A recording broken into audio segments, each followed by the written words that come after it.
Palhetas. Distribuição Sinapse.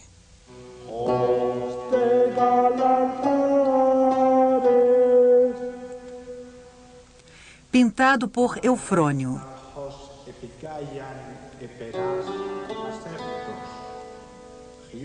Cratera de Héracles e Anteu, cerca de 515 a 510 a.C.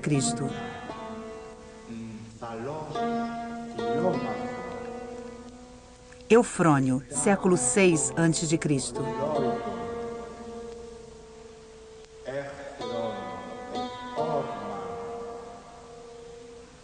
Museu do Louvre, Paris.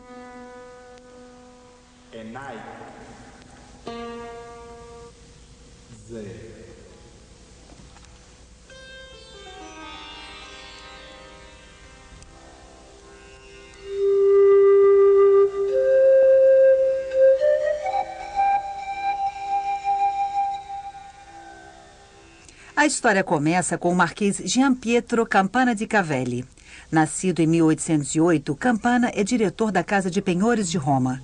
É um colecionador obstinado. Durante mais de 20 anos, ele reúne maiólicas, quadros, sarcófagos, estátuas, vasos gregos. Estes vasos vêm sobretudo da Etrúria. Os vasos soterrados raramente se encontram intactos. As tumbas foram saqueadas por caçadores de tesouros ou por arqueólogos sem tato.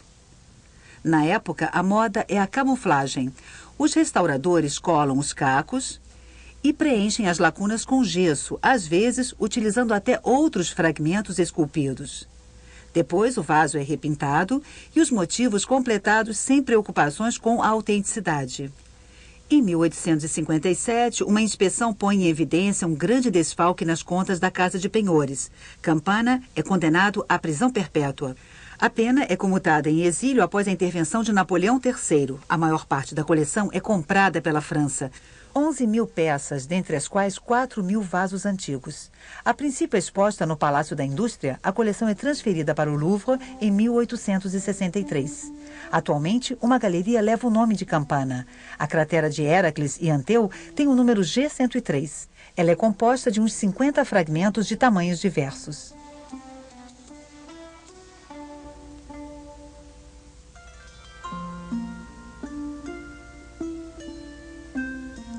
Com a coleção Campana, vieram caixas de cacos. Ficaram guardadas no porão do Louvre por mais de 80 anos. De 1940 em diante, os milhares de fragmentos seriam classificados, catalogados e comparados aos de outras coleções.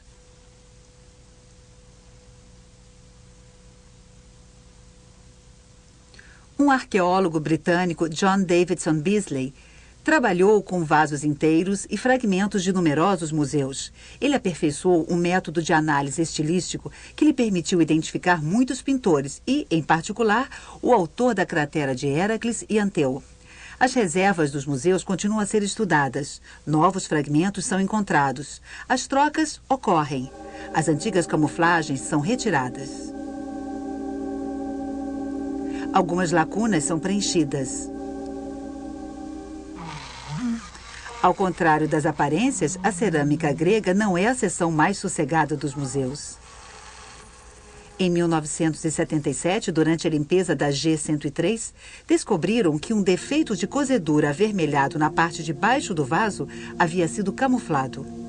Algum tempo antes, G166, uma cratera com volutas que também pertencia à coleção Campana, foi desmontada. Ela era composta de fragmentos de diversos vasos. Seu pé, da época, mas que não pertencia a ela, foi colocado em reserva. Possuía um traço avermelhado. No final de 1978, um arqueólogo americano fez uma comparação com o traço avermelhado da G103. A cratera de Héracles e Anteu reencontrou o seu pé autêntico. Quase completa atualmente, a cratera possui uma altura de 45 centímetros, um diâmetro de 55 centímetros e uma capacidade de 45 litros. O exterior é preto e vermelho alaranjado. Duas asas separam as faces decoradas com diferentes cenas e emolduradas por motivos ornamentais.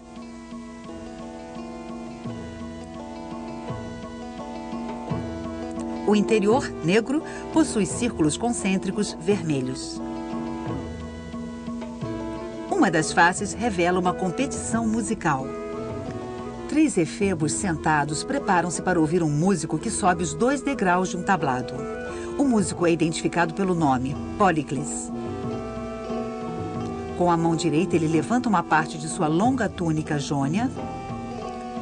Na mão esquerda, ele leva uma flauta dupla. Ele está coroado de louros. Na base do tablado, uma inscrição: Melas Kalos. Kalos é belo. 2 efebos estão de frente para ele. Um está identificado, Kefisodoros. A inscrição é retrógrada, ou seja, escrita ao contrário, da direita para a esquerda. Ela tem início na cabeça do personagem que indica. O efebo da esquerda, seminu, está sentado em um banco com os pés virados. Ele apoia sua mão esquerda em uma bengala e a direita na cintura. Uma inscrição louva um efebo muito citado na época, Leagros Kalos, Leagros é belo. A competição musical é um tema frequente nos vasos. Ela atesta um modo de vida em que a beleza é objeto de busca constante.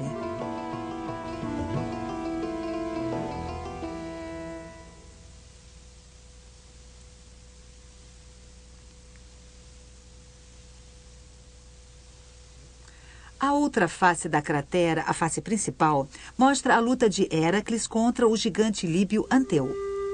Os 2 lutadores estão nus.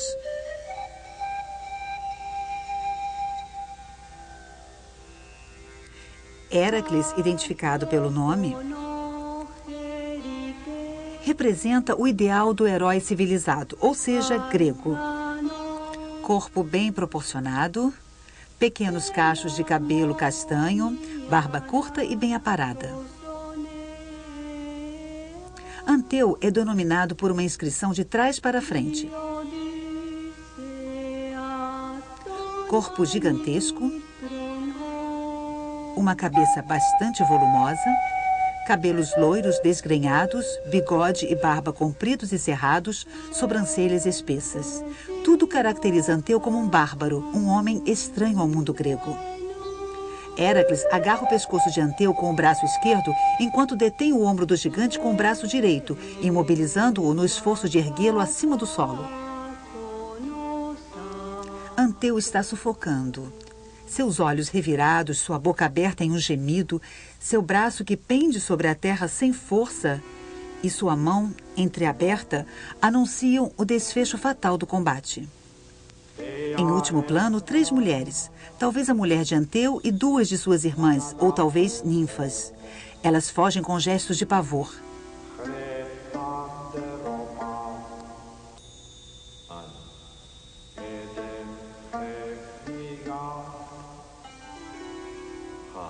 À esquerda, as armas de Héracles, uma pele de leão, a massa e carcaz. Héracles é o herói mais popular da mitologia grega. Ele foi, desde que nasceu, um ser excepcional, mas não sabia medir sua força. Para espiar o assassinato dos próprios filhos, deveria se colocar a serviço do rei de Argos, Euristeu. Começa então a famosa série de grandes trabalhos que ilustram diversas pinturas gregas. Héracles luta contra animais ou personagens monstruosos. O leão de Nemeia, cuja pele ele usará como veste, a hidra de Lerna, o javali de Erimanto, as aves do lago Estinfales, o gigante de 3 corpos, Gerião, o cão Cérbero. Em uma de suas aventuras, ele deveria colher os frutos de ouro plantados por Hera, mulher de Zeus, no Jardim das Hespérides, perto do Monte Atlas. No caminho, Héracles tem de enfrentar o gigante Anteu. Anteu desafiava todos os viajantes para uma luta. Ele era invencível desde que tocasse a terra, sua mãe. Héracles o ergue e o asfixia, mantendo-o longe do solo. É este o episódio descrito na cratera. Durante séculos, as aventuras de Héracles, conhecido pelo nome latino de Hércules, são a oportunidade para pintores e escultores desenvolverem seus conhecimentos sobre anatomia.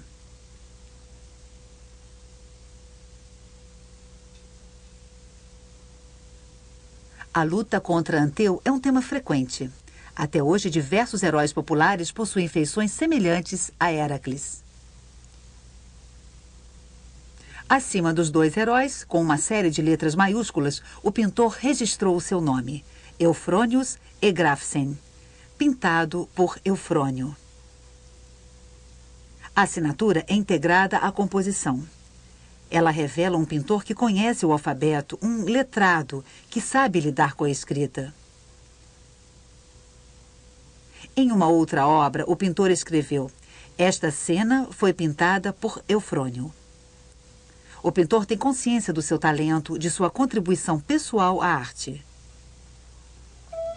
As palavras fazem parte das composições de Eufrônio, trazendo uma dimensão sonora às cenas representadas. Nomes, poemas, cantos, louvores, aclamações.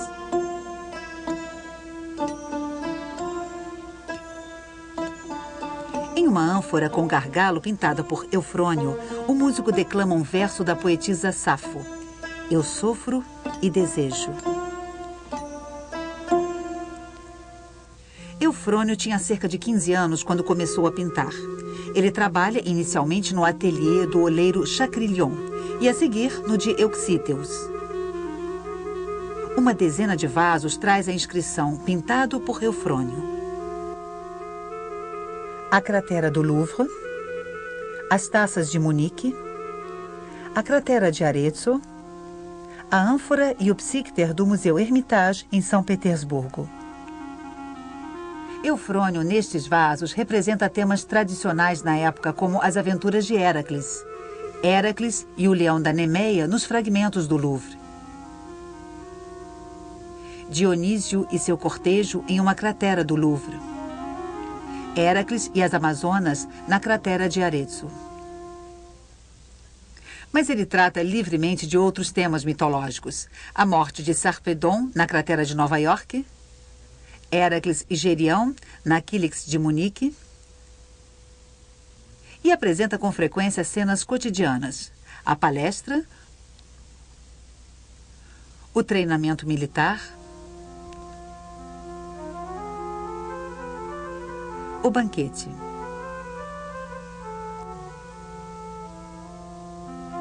Mais 20 vasos, quase todos taças, possuem a inscrição Eufronius Epoisen, feito por Eufrônio com suas próprias mãos. Eufrônio foi pintor na juventude e na maturidade, tornando-se oleiro mais tarde, talvez por volta de 500. Uma dedicatória para Eufrônio Oleiro foi encontrada na Acrópole de Atenas, não muito longe do antigo bairro dos Oleiros. Ela seria datada dos anos 480 a 470.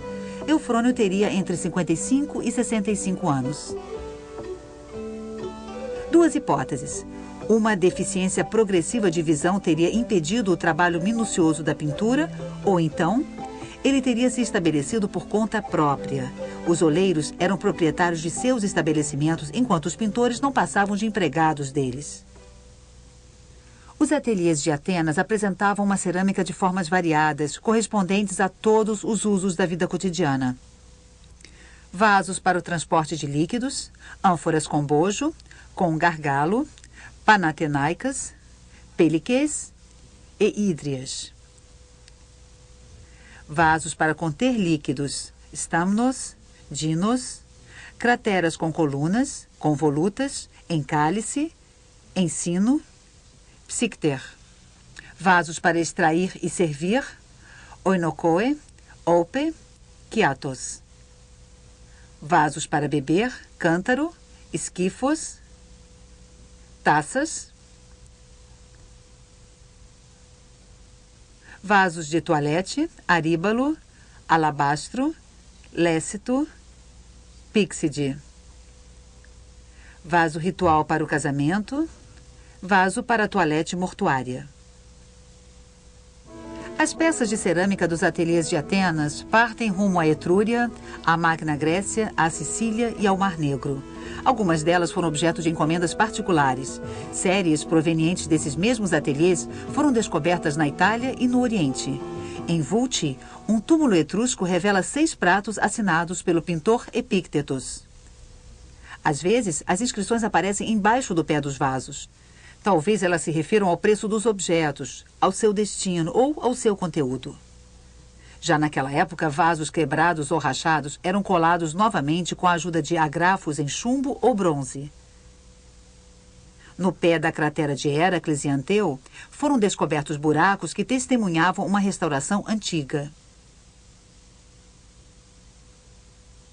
Quando fez a cratera de Héracles e Anteu, Eufrônio tinha entre 20 e 25 anos de idade e já trabalhava há 10.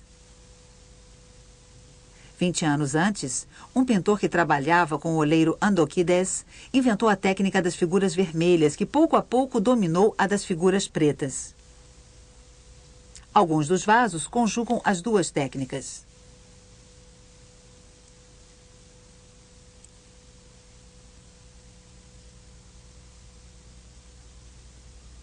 Antes, os pintores pincelavam as silhuetas com uma argila fina que se tornava negra e brilhante na cozedura. Alguns detalhes eram acrescentados por incisão e às vezes pelo branco e vermelho arroxeado. Por volta de 530, alguns pintores invertem as cores. Os personagens aparecerão doravante sobre fundo negro, permitindo que o pintor acrescente um grande número de detalhes. A técnica da cerâmica quase não variou no decorrer dos séculos. O oleiro, por intermédio de um torno, movido manualmente ou por pedal, dá forma ao corpo do vaso e fabrica separadamente o pé e as asas do objeto. Depois, as diferentes partes são coladas com uma argila mais líquida, a barbotina.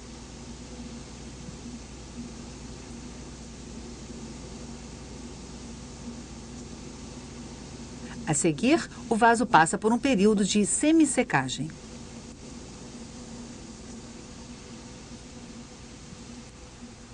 O pintor faz um esboço com carvão que deixa, às vezes, algumas marcas de incisão.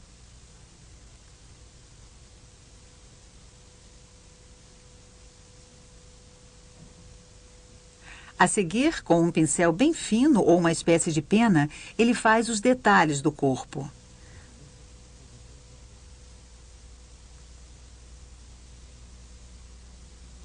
Ele cobre o fundo com uma camada de argila marrom. E para o cabelo de Héracles, o pintor utiliza a técnica do relevo em serrilha. E, por fim, assina. Terminado o desenho, o vaso é lustrado com um pano macio. Então, o oleiro o coloca no forno junto com outros vasos. Primeira fase. A temperatura é colocada a cerca de 900 graus. O vaso fica vermelho. Segunda fase, com os respiradouros fechados, o oleiro coloca madeira verde ou folhagens para provocar fumaça. A temperatura sobe a cerca de 950 graus. Ocorre uma reação química. O vaso fica completamente negro. Somente as partes pintadas ficam brilhosas. Terceira fase. Desta vez, com respiradouros abertos, a temperatura cai a aproximadamente 875 graus. O oxigênio transforma o óxido ferroso preto em óxido férrico vermelho. A parte brilhosa se mantém negra. É a última fase, a mais delicada. Ao fim da cozedura da cratera de Héracles e Anteu, a temperatura se manteve elevada demais. O oxigênio penetrou a zona inferior negra da cratera, fazendo com que ficasse vermelha. Esta marca vermelha do pé é encontrada também no interior.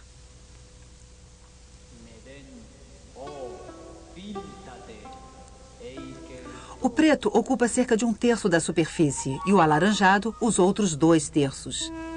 Esta oposição entre o preto, azulado, brilhoso, e o vermelho alaranjado, claro e fosco, cria uma viva impressão óptica.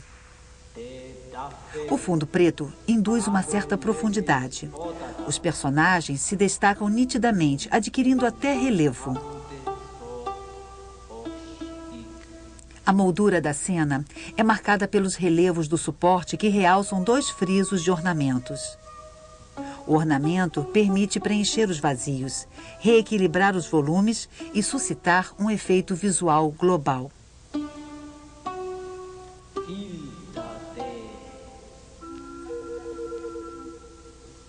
Eufrônio utiliza palmetas e flores de lótus rodeados de espirais ou volutas.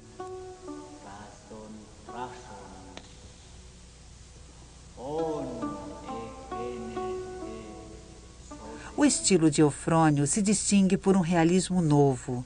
Uma incisão do primeiro esboço mostra que o pintor deslocou a mão de Anteu para acentuar a impressão de derrota. Linhas densas, em relevo, marcam os contornos.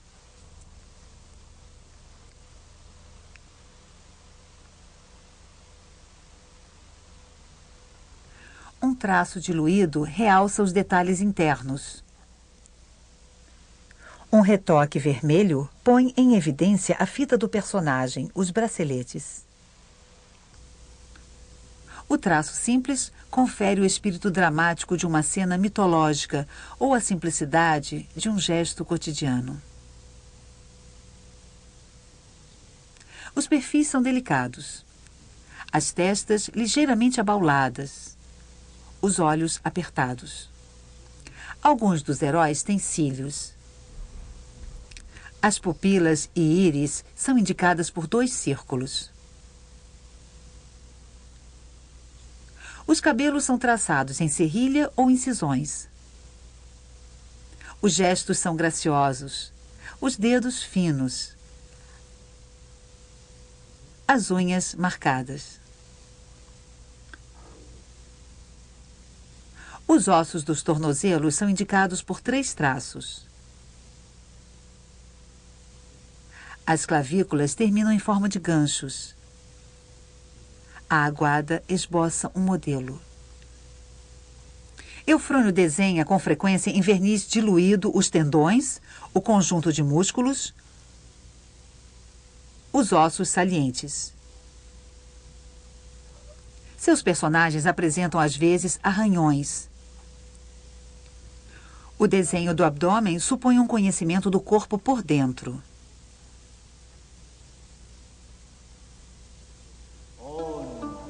Eufrônio participa do início de uma tradição iconográfica que se enriquece pouco a pouco.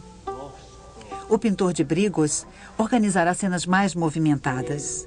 O pintor de Nióbides trabalhará o plano e a profundidade e representará o olho no seu real perfil. Talvez competição e influências recíprocas tenham existido entre a pintura na cerâmica e a grande pintura grega. Mas pouquíssimos traços subsistiram desta outra pintura. Raros fragmentos pictóricos sugerem que a cratera de Héracles e Anteu tenha pertencido a um mundo de decoração variada, onde eram abundantes as estátuas, as colunas pintadas, os afrescos e os quadros.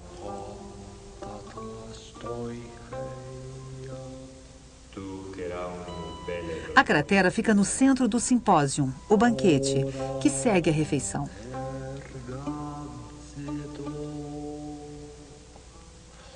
Na época dos antigos gregos, a vindima era tardia. A uva continha muito açúcar e conferia ao vinho um teor elevado de álcool. O vinho tinha de ser misturado com água. E é na cratera que se faz a mistura ideal. Como na música, busca-se a harmonia.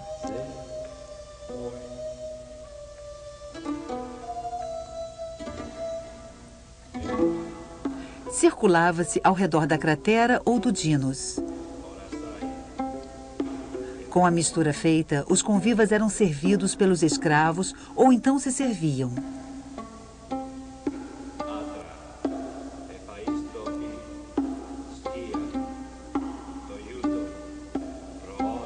Eles conversavam, cantavam, declamavam e jogavam.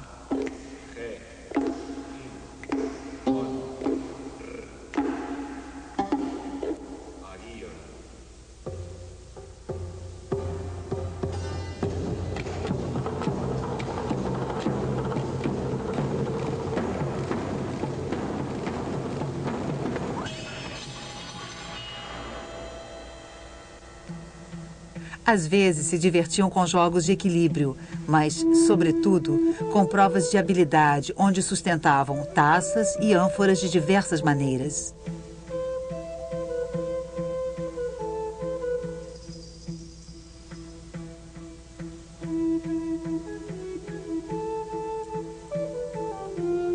No jogo de cotabos, jorrava-se o vinho em um alvo.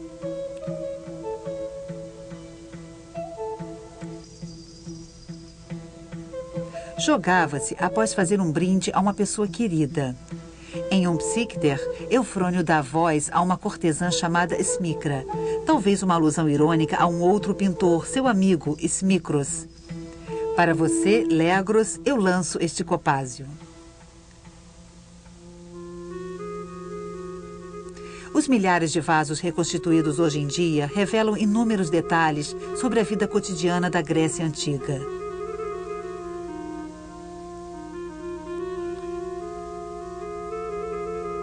Contemporâneo de Psístrato, de Píndaro, de Sófocles, de Ésquilo e de Heródoto, Eufrônio foi um dos principais artífices da passagem das figuras pretas para as figuras vermelhas, passagem que se efetuou rapidamente em 15 anos. Eufrônio e mais 3 pintores, Fíntias, Eutímides e Smicros, constituem uma espécie de vanguarda artística, o grupo dos pioneiros da figura vermelha. Os sainetes que eles descrevem nos levam a supor a participação destes pintores nos banquetes e nos divertimentos da aristocracia.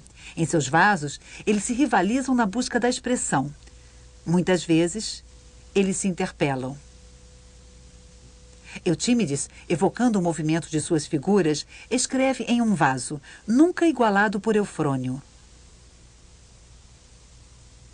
Eufrônio representou Smicros em meio a um banquete, em uma cratera em cálice, conservada atualmente em Munique. Smicros, por sua vez, em um psíquiter do Museu Getty, em Malibu, representou em meio a diversas cenas de sedução um personagem. Uma inscrição nos informa que se trata de Eufrônio em pessoa. E o pintor acaricia o efebo tantas vezes elogiado em seus próprios vasos como no de seus rivais, o belo Legros.